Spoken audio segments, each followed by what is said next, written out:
and welcome to the 231st edition of Beer Issues. My name is Matt Brucker, and I'm coming to you live here from Casa de Brucker. We're going to be having another outstanding beer. When I say outstanding, I mean outstanding in my opinion, because it has not been out long enough, or there's not enough reviews for a regular review, but we'll talk about how it's reviewed on Untappd and what I think of it.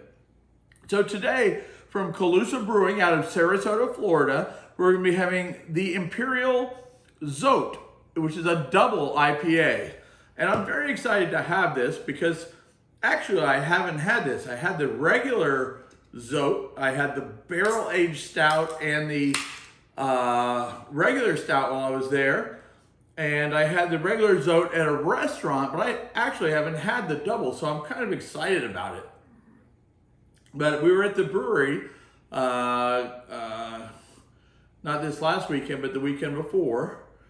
So I'm very excited. Great brewery, great beer.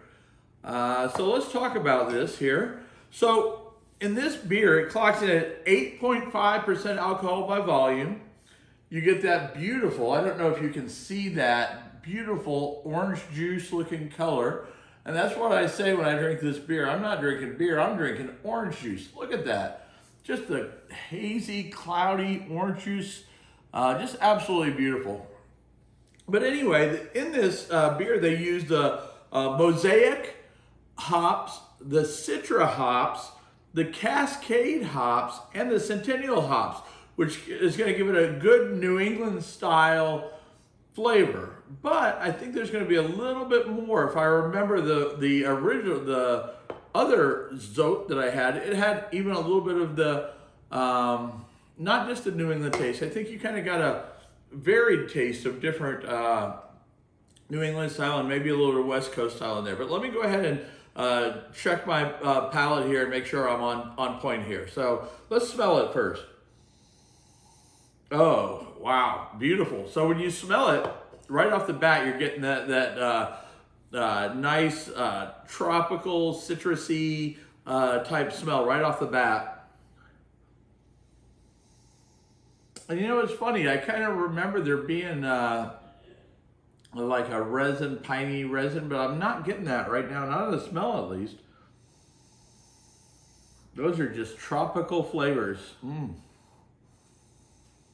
Oh, it's good. And they make really good IPAs. I think that's one of the things that they specialize in, IPAs. And from my understanding, this is one of their best. So in a place that specializes in IPAs, this is one of their best. So I'm very excited to be doing a Beer Issues on this.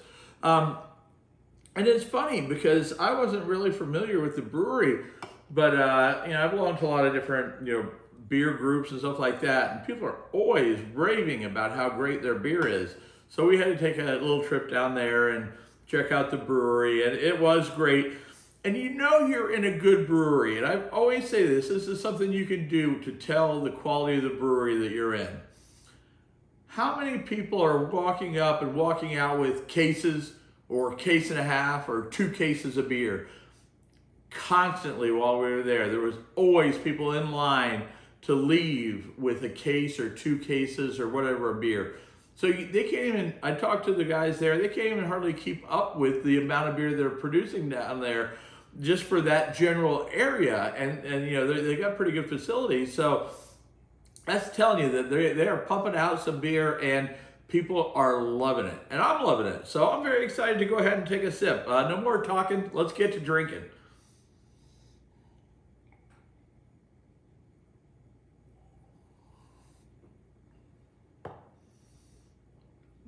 Oh, that is such a delicious IPA. Look here, do you see the lacing? Beautiful lacing, terrific flavor. This is 8.5% alcohol by volume. And if I didn't know any better, if I didn't know it was 8.5%, I wouldn't have put it past 5. It's just that good and that smooth.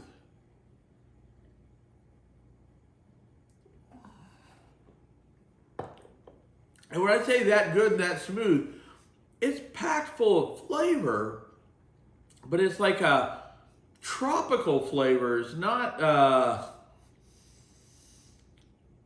like anything that would lead you to believe it's 8.5% alcohol by volume. It's just got a really great smoothness to it all the way through. There's no point when I take a sip of this. I mean, I get the hops, but they're quickly dissipate after you sip them, and it finishes so smooth. Wow, just a phenomenal beer. And I felt the same way about the regular one, which I think it's 7.5% alcohol, so it's not a big difference. But this was 8.5%, the double. I think the regular single was 7.5. But I'm telling you, great brewery, and I'm looking forward to doing a beer issues on their stout. I got a couple of their imperial stouts, which were delicious. I did not bring back any of the barrel aged stouts because they were getting a little bit in the pricey range. But I did bring back some of the regular stouts, and I'm very excited to have those because they were really, I mean, phenomenal, delicious. So make sure if you're ever anywhere around Sarasota, we weren't even in Sarasota, we were in like the Anna Maria Holmes Beach area, but we drove because we had heard how good this brewery is, and I would have to agree. I'm a big fan of the brewery.